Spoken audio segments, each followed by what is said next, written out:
धड़कन धड़कन धड़कन.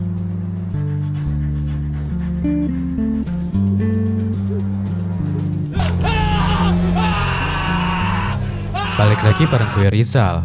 Kali ini cerita film akan menceritakan alur film berjudul Bumi. Sanjay Dutt yang kini memerankan sebagai ayah bernama Arun. Dia memiliki putri yang sangat disayanginya bernama Bumi. Sebelum masuk ke ceritanya, Mimin sapa dulu nih warga yang hadir kemarin.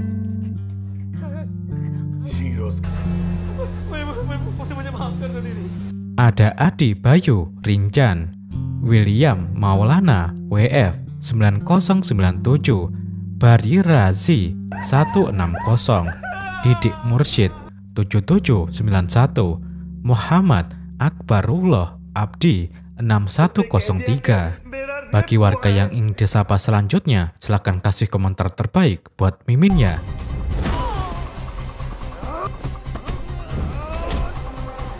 Inilah Arun yang kini menggelar acara pernikahan sakral untuk Bumi.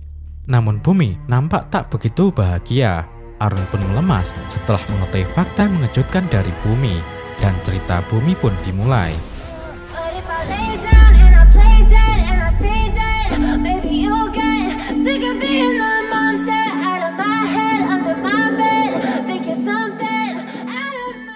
Hello, 1, 2, 3, check. Bumi adalah seorang wanita yang bekerja sebagai desainer untuk acara-acara pernikahan. Pekerjaannya selalu membuat dia pulang larut malam. Dia wanita periang. Kelemahan Bumi adalah dari cara bicaranya yang kadang-kadang sedikit terbata-bata. Bumi, anak dari seorang pria yang bernama Arun. Diketahui ibu Bumi sudah meninggal semenjak dia kecil. Maka dari itu, Arun sangat menyayangi Bumi. Arun mempunyai sebuah toko sepatu. Arun gemar sekali minum alkohol yang selalu membuatnya mabuk. Hampir setiap malam, Arun selalu minum alkohol ditemani oleh sahabatnya yang sudah dianggapnya saudara. Orang itu bernama Taj. Saking dekatnya, Bumi menganggapnya seorang paman. Suatu hari, Arun terlihat sedang minum-minum dengan Taj sambil membicarakan pernikahan Bumi yang akan dilaksanakan bulan depan. Diketahui, Bumi akan menikah dengan Neraj yang berprofesi sebagai dokter. Bumi yang pulang bekerja melihat ayahnya mabuk ditemani oleh pamannya. Dia terlihat kesal melihat ayahnya yang selalu mabuk setiap malam. Arun menghampiri Bumi di kamarnya dan hendak menyuapi Bumi dengan masakan yang selalu dibuat oleh tangannya sendiri. Tapi saat itu Bumi menolak dengan alasan tidak lapar. Tapi Arun mengatakan bahwa dia lapar. Bumi menyuruhnya makan. Tapi Arun berkata, pernahkah ia makan sebelum menyuapi Bumi? Dengan sedikit bersedih, Bumi mengatakan bahwa mulai saat ini, Arun harus mulai belajar makan tanpa menyuapi Bumi. Karena sebentar lagi, Bumi akan menikah dan pergi meninggalkan Arun. Kata-kata itu sangat menyayat hati Arun karena sebentar lagi anaknya akan menikah dan dibawa oleh suaminya dan meninggalkannya sendiri. Lalu Arun memberikan sepatu yang sangat indah kepada Bumi untuk dipakainya di hari pernikahannya. Sepatu yang bertatahkan mutiara dan dijahit dengan benang perak yang dibuat oleh tangannya sendiri dengan penuh cinta dan kasih sayang. Seketika hati Bumi sangat bersedih dan meminta ayahnya menyuapinya. Dengan berlinang air mata, Bumi memakan makanan dari tangan ayahnya karena sebenarnya Bumi tak tega meninggalkan ayahnya kelak. Keesokan harinya, seperti biasa, Arun pergi ke toko sepatunya dengan mengendari motornya. Di toko, Arun menyiapkan kartu undangan pernikahan Bumi dan Neraj yang akan dibagikan kepada kerabat dan orang-orang yang dia kenal. Saking gembiranya, dia memberikan diskon 10% untuk para pelanggannya. Terlihat seorang pemuda yang bernama Jetu dimarahi oleh kakak perempuannya. Karena Jetu selalu terlambat menjemput kakaknya itu. Jetu adalah seorang pemuda yang belum dewasa, yang tingkahnya sedikit selengean. Diketahui, Jetu adalah tetangga Bumi. Pemuda yang selalu mengantar jemput Bumi ketika Bumi bekerja, sehingga Jetu telah menganggap Bumi sebagai kakaknya sendiri. Arun mengantarkan undangan pernikahan anaknya itu ke semua tetangganya, termasuk Faisal. Faisal adalah anak dari seorang ibu yang memiliki toko manisan. Diketahui Faisal sedari dulu menyukai Bumi. Tapi Bumi tidak mencintai Faisal dan hanya menganggapnya teman biasa. Faisal sebenarnya sedih mendengar Bumi akan menikah. Tapi apa mau dikata, Faisal tak bisa mencegah pernikahan Bumi karena cintanya bertepuk sebelah tangan. Ceto yang tahu bahwa Faisal mencintai Bumi malah mengejek Faisal dan berkata mulai sekarang dia harus membuang foto Bumi yang selalu di dompetnya Faisal. Suatu hari, Faisal menemui saudara dari ibunya yang bernama Dauli. Dauli adalah pemilik bioskop yang bernama Bakwan Talkis. Diketahui Dauli suka menyakiti seseorang yang menentang keinginannya. Dia mempunyai anak buah yang bernama Gulam yang ahli membuat tato. Di pertemuan itu, Faisal mengatakan bahwa Bumi, gadis yang dicintainya, akan menikah dengan orang lain. Dauli mengatakan bahwa Faisal sudah dewasa dan harus mengatakannya sekali lagi kepada Bumi bahwa dia mencintainya. Tapi bila mana Bumi menolak, Dauli berjanji akan membantu Faisal untuk mendapatkan Bumi. Faisal menuruti apa yang dikatakan Dauli. Beberapa hari menjelang pernikahan Bumi, Faisal mengatakan bahwa dia mencintai Bumi. Tapi Bumi memarahi Faisal. Tapi Faisal terus memaksa dan Bumi pun menamparnya dan membuat dirinya merasa terhina. Walaupun pernikahannya akan berlangsung esok hari, tapi Bumi masih saja bekerja. Sebelum pernikahannya, dia ingin sekali bertemu Neraj dan diantarnya pulang ke rumah. Tapi karena Neraj pun sibuk dengan persiapan pernikahan, dia tak bisa menemui Bumi dan akhirnya Bumi pun pulang diantar Ceto. Di perjalanan, entah mengapa Bumi sangat mengantuk sekali, sehingga menyuruh Ceto mempercepat perjalanannya. Tapi di tengah perjalanan, Ceto ingin buang air kecil. Ceto berhenti sebentar dan meninggalkan Bumi untuk buang air kecil. Tapi setelah Ceto selesai dan kembali ke motornya, dia tak melihat Bumi. Bumi menghilang begitu saja. Ternyata Bumi dibawa oleh Faisal, Dauli dan Gulam ke bioskop Bakwan Talkis milik Dauli. Dengan keadaan Bumi yang setengah sadar karena mungkin pengaruh bius, mereka pun memperkaos Bumi secara bergilir. Diawali oleh Faisal, Dauli, dan terakhir Gulam. Setelah itu mereka meninggalkan Bumi. Setelah beberapa lama, Bumi terbangun dengan rasa sakit yang luar biasa dan menyadari dirinya telah diperkaos. Tapi Bumi tidak menyadari siapa saja yang memperkaosnya karena mungkin pengaruh obat bius yang diberikan oleh mereka. Dengan tertatih-tatih, Bumi pulang ke rumah dan meratapi nasibnya karena kehormatannya sekarang sudah hancur. Istrinya Taj mengetahui hal itu dan melarang Bumi untuk mengatakannya kepada siapapun. Karena bila orang lain tahu, itu akan membuat pernikahan Bumi batal dan akan merusak kehormatan ayahnya. Awalnya, Bumi tak mengatakan kepada siapapun, dan malam pernikahan pun berlangsung sangat meriah. Arun yang sangat gembira dengan pernikahan anaknya itu, membawa semua sepatu dari tokonya untuk dijadikan souvenir. Satu persatu orang yang ada di pernikahan putrinya itu dipakaikan sepatu olehnya. Sebelum pernikahannya dimulai, Neraj menghampiri Bumi. Bumi mengatakan semuanya kepada Neraj. Neraj sangat hancur mendengar hal itu dan memutuskan untuk membatalkan pernikahannya dengan Bumi. Arun bingung mengapa mereka semuanya meninggalkan acara tersebut. Setelah mendengar pengakuan dari Bumi, Arun dan Taj melapor ke kantor polisi. Tetapi polisi-polisi yang minus akhlak itu di sana malah asik menonton pertandingan kriket di televisi yang membuat Arun marah dan melempar TV-nya sampai hancur. Dengan kesal, polisi yang kopla itu pun akhirnya menangani kasus Arun. Dengan pertanyaan yang menjengkelkan, polisi kopla itu menanyai Arun tentang kejadian yang menimpa anaknya. Tapi karena polisi kopla itu tak puas dengan jawaban dari Arun, mereka pun akhirnya hendak menanyai Bumi di rumahnya. Tetapi Bumi kala itu menghilang, tak tahu kemana. Semua mencari Bumi dan seseorang menemukan sepatu Bumi di jalan. Setelah dicari-cari, Bumi tak ditemukan. Ternyata Bumi diculik oleh Faisal dan Dauli. Bumi dibawa ke hutan. Mereka tahu bahwa ayah Bumi melapor ke polisi.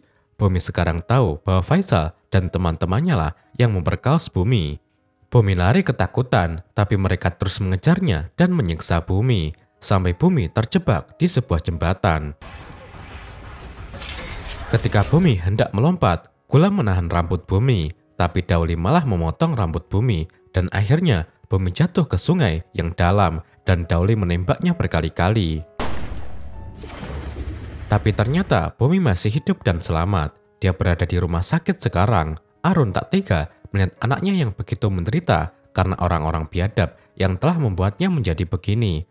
Ketika Bumi sadar Bumi menceritakan kejadian yang ia alami kepada Arun, juga siapa saja orang-orang yang memperkaosnya. Di tempat lain, Dowly mendapatkan kabar bahwa Bumi masih hidup dan berada di rumah sakit. Akhirnya kasus ini masuk ke persidangan dengan tersangka mereka bertiga. Satu persatu saksi, termasuk Neraj, ditanyai oleh pengacara pembela yang kebetulan seorang perempuan. Tapi kelakuannya tidak mencerminkan bahwa dia seorang perempuan, karena kata-kata pengacara itu malah mempermalukan Bumi dan menyudutkan Bumi. Karena uang, dia bisa membolak-balikan fakta untuk membela para pemerkaos itu. Apalagi ketika terdengar perkataan Bumi yang terbata-bata, pengacara minus akhlak itu menyatakan bahwa Bumi wanita yang tidak berkarakter, yang disangka gugup karena bersalah memfitnah kliennya itu. Arun yang mendengar Bumi terus-terusan dipermalukan di persidangan, akhirnya melipat tangan di hadapan semua orang dan mengatakan bahwa seorang ayah tidak tega melihat anak perempuannya dipermalukan oleh pengacara itu yang mengaku sebagai seorang perempuan, tapi sifatnya tidak mencerminkan seorang perempuan, dan mengatakan bahwa dia masih beruntung karena anaknya hanya diperkaos dan setidaknya tidak mati. Semua orang yang hadir di sana tak kuasa membendung air matanya karena tak tega melihat Bumi yang sudah menjadi korban dipermalukan dan disudutkan. Dan dengan malunya, pengacara itu pun terdiam. Arun menyuruh Bumi dan melipat tangannya dan meminta maaf kepada ketiga orang pemerkaos itu, mengatakan akan mencabut laporannya. Tapi bisa-bisanya Dowly berkata kepada Arun bahwa memang Bumi adalah anak kesayangannya Arun, tapi Bumi adalah mainan bagi Dowly. Arun yang hancur meminta maaf kepada Bumi bahwa dia tak bisa memberikan keadilan untuknya. Setelah itu, mereka memutuskan untuk menjalani kehidupan mereka seperti biasanya. Mereka menjalani hari-hari seperti biasa, tapi tak terlihat kebahagiaan di antara mereka. Suatu hari, terlihat nomor telepon Bumi tertera di dinding luar rumahnya. Bumi kesal dan mencoba menghapus tulisan itu. Neraj yang berniat meminta maaf kepada Bumi datang ke sana dan menyatakan dia menyesal telah membatalkan pernikahannya dan meminta Bumi untuk kembali. Tapi Bumi berkata itu sudah terlambat karena Neraj dirinya dipermalukan. Maksud Bumi mengatakan itu kepada Neraj karena Bumi tahu Neraj bisa saja menjaga rahasia bahwa Bumi telah diperkaos. Tapi Bumi salah. Neraj mengatakan kepada keluarganya dan akhirnya semua orang tahu. Mendengar perkataan Bumi, Neraj pun pergi dari sana. Bumi menangis meratapi nasibnya yang menjadi seperti ini. Terlihat kakaknya Jetu pun seakan bersedih melihat Bumi. Para tetangga Bumi menyuruh Bumi pergi dari kampungnya karena sudah mempermalukan nama baik kampungnya. Arun yang mendengar hal itu mengamuk dan menghancurkan mobil para tetangganya yang dahulu pernah ditolong oleh Bumi. Tapi sekarang mereka membalasnya dengan mengusir Bumi dari tempat itu dengan alasan sekarang Bumi wanita yang memalukan. Semua tetangganya terdiam dalam kemarahan Arun yang sudah tak terbendung. Keesokan harinya, Bumi didatangi oleh kakaknya Jetu. Di sana terlihat ibunya Faisal, istrinya Dowly, dan anaknya Gulam. Kakaknya Jetu memberikan ponsel Jetu yang di dalamnya berisi rekaman video pemerkosaan Bumi yang dilakukan oleh para dedemit itu. Ternyata Jetu terlibat dalam kejahatan itu, dan yang membuat Bumi terasa disambar petir, Jetu pun ikut memperkaos Bumi. Orang yang sudah dianggapnya adik sendiri mampu melakukan hal itu kepada dirinya. Keluarga mereka meminta maaf kepada Arun dan Bumi, tapi Arun dengan marah melipat tangannya dan mengisyaratkan agar mereka keluar. Setelah mengetahui yang sebenarnya, Bumi menyuruh ayahnya membunuh mereka semua. Tapi ayahnya berkata, bukan hanya dia, tapi kita, dan misi pun dijalankan dengan bantuan Taj. Di rumah masing-masing keluarga pemerkaos itu mengatakan bahwa keluarganya sudah tahu bahwa mereka yang benar-benar memperkaos Bumi. Keluarganya memperingatkan agar menyerahkan diri kepada polisi karena kalau tidak, Arun pasti akan mengincar dan membunuh mereka. Dan benar saja, pertama-tama mereka menculik Jetu. Jetu terkejut bahwa yang menculiknya adalah Arun dan Bumi. Jetu pura-pura tidak tahu apa-apa, tapi setelah dijelaskan satu persatu kesalahannya, dari memberikan manisan saat Bumi hendak pulang kerja, juga berpura-pura ingin buang air kecil, lalu memberitahu Faisal bahwa Arun melampar polisi dan memberitahu Dowly bahwa Bumi selamat. Dia berada di rumah sakit, dan yang paling biadabnya lagi, dia ikut memperkaos Bumi lalu merekamnya. Di sana, Jetu menangis dan meminta maaf kepada mereka, tapi Arun berkata bahwa anak di bawah umur tak mendapatkan hukuman di negaranya, maka dia akan menyiksa Jetu secara perlahan-lahan dan menyakitkan. Arun berkata jika dia berusia 18 tahun, mereka akan membunuhnya. Diketahui beberapa hari lagi, Jetu memasuki usia 18 tahun. Jetu menangis sejadi-jadinya karena takut. Target kedua adalah Faisal. Arun selalu menghantui Faisal sampai Faisal pipis di celana karena saking takutnya.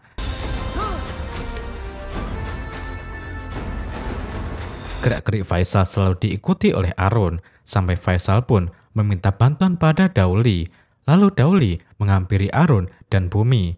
Ia menyatakan bahwa Faisal akan meminta maaf dan bersedia bertanggung jawab untuk menikahi Bumi, tapi Arun marah dan mengajar Dauli sampai akhirnya Arun ditangkap oleh polisi. Arun dijebloskan ke penjara, tapi untungnya Taj bisa menjamin Arun, dan Arun pun keluar dari penjara. Tetapi polisi memperlihatkan foto Jetu, karena beberapa hari ini Jetu hilang, tapi mereka berkata tidak mengetahuinya, padahal dalam sekapan Jetu disiksa oleh Bumi dan Arun, sampai Jetu tak berdaya. Jetu didandani layaknya perempuan, dan ternyata hari ini tepat Jetu memasuki usianya yang ke-18 tahun. Jetu dibawa ke Baguan Talkis, lalu menyuruhnya memotong kue ulang tahunnya. Jetu menangis dan memohon maaf kepada mereka, tapi Arun memberikan pisau kepada Jetu untuk memotong kuenya. Jetu tidak mau, tapi Arun memaksa memotong kuenya. Karena ketakutan, Jetu malah memotong lehernya sendiri di hadapan mereka. Pagi hari, mayat Jetu ditemukan. Ayah Jetu menangisi kematian anaknya, tapi kakaknya Jetu tidak terlihat bersedih. Polisi yang minus akhlak itu, yang sebelumnya menangani kasus Arun, terlihat di sana. Dia menangani kasus kematian Jetu sekarang. Dia menemukan sepucuk surat dengan tulisan Jetu sendiri yang dibenarkan oleh kakaknya itu. Di dalam surat itu, Jetu menyatakan bahwa dia bundir. Sebenarnya polisi minus akhlak itu merasa curiga. Di tempat lain, Gulam yang terlihat sedang di markasnya ditatangi oleh Arun.